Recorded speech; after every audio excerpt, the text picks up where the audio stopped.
faut avoir une expérience de personnel navigant avant d'appliquer au pilotage au Canada. Il y a des endroits où tu peux carrément partir du secondaire puis tu t'en vas à l'école de pilote, là. Mais pas ici. Le pilotage versus la navigation, c'est deux aspects un peu différents. Le pilotage, c'est un peu une spécialisation de la navigation. Hein? Ça va? Moi, j'ai toujours comparé ça et comparé souvent quand on va à l'école, on va à l'Institut maritime, on apprend plusieurs choses. On apprend, on passe des brevets, brevet de capitaine, on va capitaine long cours, un peu comme un grand généraliste, comme un médecin généraliste. Ça va? Un pilote, lui, se spécialise dans un domaine et c'est vraiment un spécialiste, donc en navigation, des connaissances locales très, très, très précises. Alors, le capitaine, lui, dans sa culture, dans son éducation, on lui a montré à s'éloigner des dangers, alors qu'un pilote, on lui apprend à se rapprocher du danger. Autrement dit, quand vous êtes en mer, vous êtes le long des côtes, on dit va pas près de la côte, va pas trop proche de la côte. Mais comme pilote, forcément, on navigue dans des eaux qui sont très restreintes. On s'approche des hauts fonds, on rencontre des bateaux très, très près les uns des autres. Alors, c'est une dimension qui est totalement différente d'un de l'autre. La tradition se continue, c'est les pilotes qui forment les pilotes.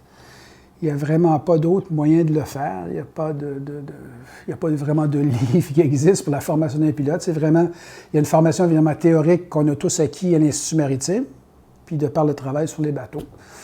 Mais la tradition orale, la tradition de pratique sur le fleuve, la tradition d'être capable de bien connaître le fleuve Saint-Laurent, tous ses aléas, ça se fait avec les pilotes en se promenant en bateau sur le fleuve. Et évidemment, en regardant les cartes marines, en étudiant les cartes marines, en travaillant sur les cartes marines. C'est comme ça que tranquillement on apprend. Alors, j'ai commencé par apprendre le nom des places sur le fleuve en montant. Puis après ça, tu apprends à connaître un peu les courants, puis les choses, les courses. Puis tu apprends à mesure que ça va. Puis là, ben, le pilote, maintenant, il dit, fais un bout. Fait que là, tu l'apprends. Puis là, il dit, regarde, t'as viré trop tôt, t'as viré, regarde, ici, à telle place, c'est le courant, fais telle affaire, méfie-toi, dépendamment de que ton bateau est chargé ou est à l'ège.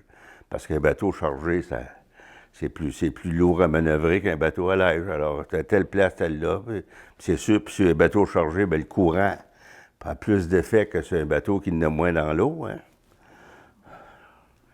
Tout corps plongé dans un liquide reçoit une poussée verticale ascendante égale au poids du volume d'eau déplacé. Principe d'Archimède. Sur la rivière, mais c'est pas compliqué. Il faut connaître la carte par cœur. La carte marine, là. On peut vous la décrire. Là, il y a quel cap il faut gouverner dans le chenal. Où il y a de l'eau, il y a une partie du chenal qui est draguée, qui n'est pas naturellement profonde. Puis il y a une partie qui est naturellement assez profonde. Puis dans un chenal dragué, bien, quand les bateaux se rencontrent ou se dépassent, c'est différent de quand il y a beaucoup d'eau. Les bateaux interagissent entre eux autres.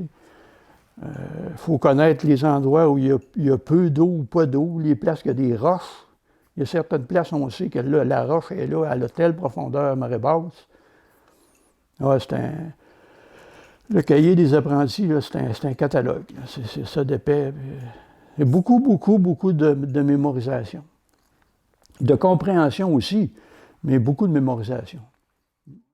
Le meilleur moyen de connaître la carte, c'est de la dessiner.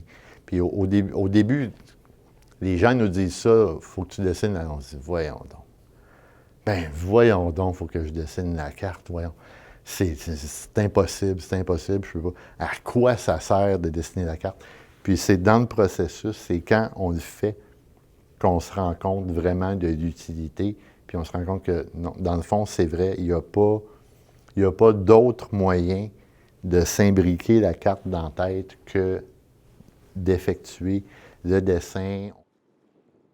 Les premières semaines, ils ne nous laissent pas faire, on fait juste regarder, en fait. Puis ensuite, on commence à prendre nos marques, puis là, ils nous laissent sur un bateau, puis peu à peu, on dirige le bateau là, dans les différentes courses, parce qu'il faut apprendre des courses aussi, puis, sur le fleuve. Puis après ça, bon, on vient soit les premières manœuvres, ça va être ancrer le bateau.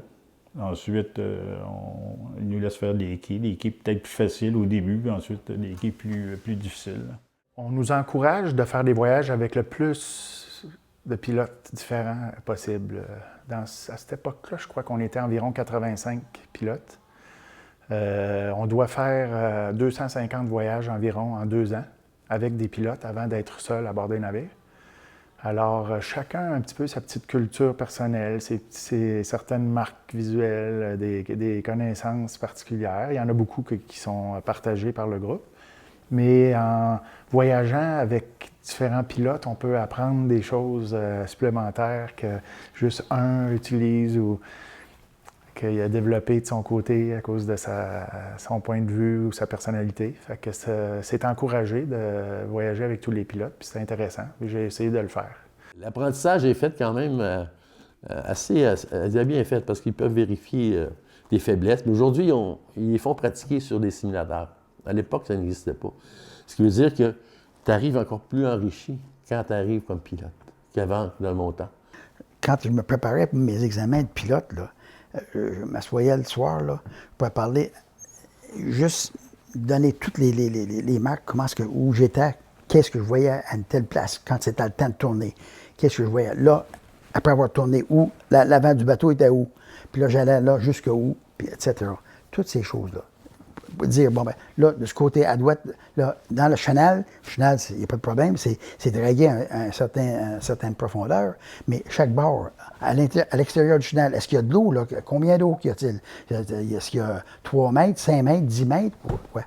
Alors, toutes ces choses-là, moi, je pouvais parler pendant 3-4 heures de temps à mon épouse qui écoutait, elle la suivait dans le livre pour voir si j'avais tout ça correct. C'est énormément de par cœur de choses à apprendre. 1er avril 2005, c'est là que ça a commencé, jusqu'à la mi-mars 2007, examen au brevet, examen oral, examen écrit. Essentiellement, c'est de dessiner la carte marine qu'on vous donne. On vous donne un point sur la carte et puis vous devez faire précisément le dessin de la carte. Évidemment, toutes sortes de questions à l'égard à l'examen écrit. Tout ce qu'on peut retrouver sur les cartes marines, tout ce qu'on peut retrouver dans la documentation relativement officielle par rapport au Saint-Laurent. Et ensuite, l'examen oral. L'examen oral, moi, je n'avais déjà eu des oraux à Transport Canada quand on passait nos brevets de lieutenant et de capitaine. Mais un oral comme celui-là, je n'avais jamais eu. Et ça dure 6-7 heures. Et puis, au début, on vous demande de raconter votre apprentissage, comment ça a été. Mais après ça, il y a un comité formé de 3 pilotes de la corporation. Il y a un représentant de Transport Canada. Il y a un représentant de l'administration de pilotage, qui est la société d'État qui gère le pilotage au Canada, dans le Saint-Laurent, dans ce cas-ci. Au bout de 6 heures, moi, c'était vers 4 heures, ils se réunissent pour déterminer si le candidat a réussi ou pas, parce que ça arrive quand les candidats ne réussissent pas. Et ils rentrent dans la salle, et puis il y avait le représentant de l'administration de pilotage qui gère l'examen. C'est lui qui est chargé de gérer l'examen oral, l'examen écrit. C'est lui qui préside le jury d'examen, si on peut dire. Et puis, et là, il se retourne de bord vis-à-vis le technicien. Il dit, bon, partez l'enregistrement. Là, j'ai dit, ça y est, il se passe quelque chose. Je pensais que j'avais mal répondu. Non, il dit, on va... Il dit, M. Robitaille, il dit, suite à l'évaluation de vos pairs, on vous décerne un brevet de pilote. Mon Dieu, fantastique.